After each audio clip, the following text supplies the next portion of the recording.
And I'll tell you why. Because for us to win, we have to destroy the regime. We have to install a pro-American government, or maybe even a pro-American, pro-Israeli government, which is just beyond the pale. For the Iranians to win, they just have to survive. And they've been there for 5,000 years. You know, we're going to have to occupy this country. Think of it this way, too. We had 170,000 troops in Iraq. That was at the height of the conflict, 170,000 troops.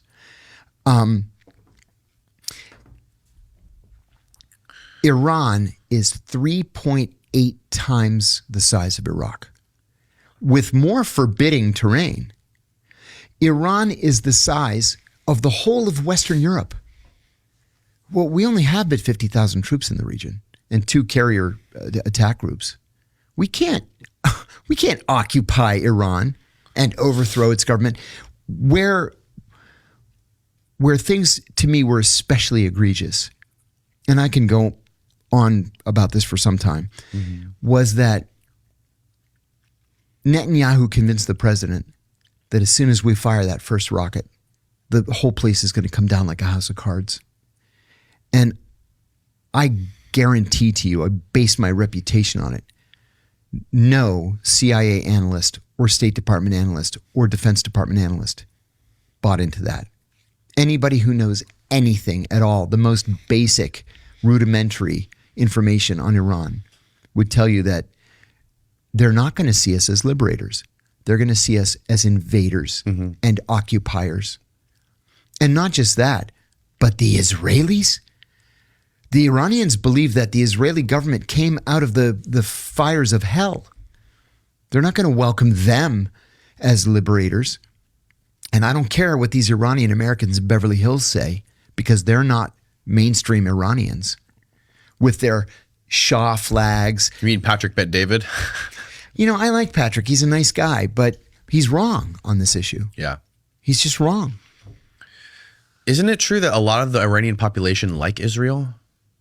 No.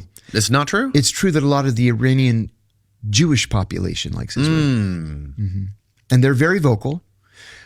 The Iranian Jewish community in Southern California is gigantic. And it's very, very wealthy. Interesting. And so they have, I was just in LA last week. They've got billboards, you know, welcoming Reza Pahlavi to return. I've gotten a lot of threats lately because I said on a podcast, and I meant it, and I'm going to repeat it, that Reza Pahlavi is a clown, number one.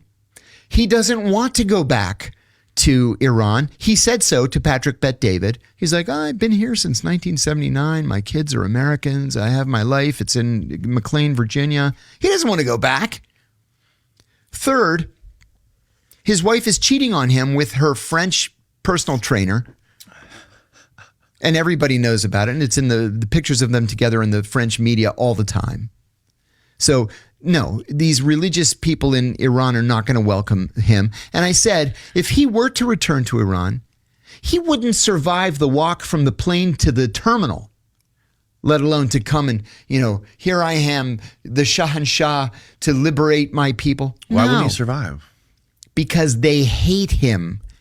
Why do they hate him? Because his father created Savak, the dreaded, feared Iranian intelligence service that would scoop you off the street and they'd find your head on one side of town and the rest of your body on the other.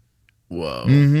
His father overthrew the only democratically elected prime minister in the history of Iran, Mohammad Mossadegh, 1953, with the CIA and MI6. Right. So there's no love except for the royalists and these Jewish American Iranians, mostly in Southern California. There is no love of this family, the Pahlavis. And I mean, they stole the country's riches, everything they could pack on their plane in February of 1979. There's a revolution in the streets. The Shah and the entire royal family decide to go skiing in Switzerland.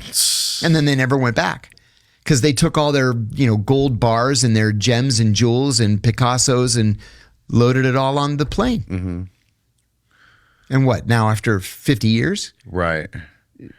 Or not 50, it's, let's see, 47 years. Mm-hmm. Now they want to go back and take the country again? Sorry, doesn't work that way. So did you see that the Truth Social that Trump did yesterday about, he said that all the other countries around there, including the U.S., they need to like stop crying and learn how to fight for themselves or something like that? Well, that's kind of rich because, the whole idea. Can you find that X post so we can find out what it exactly says? I was working on the Gulf at the CIA before there was any American presence there, with the exception of Bahrain.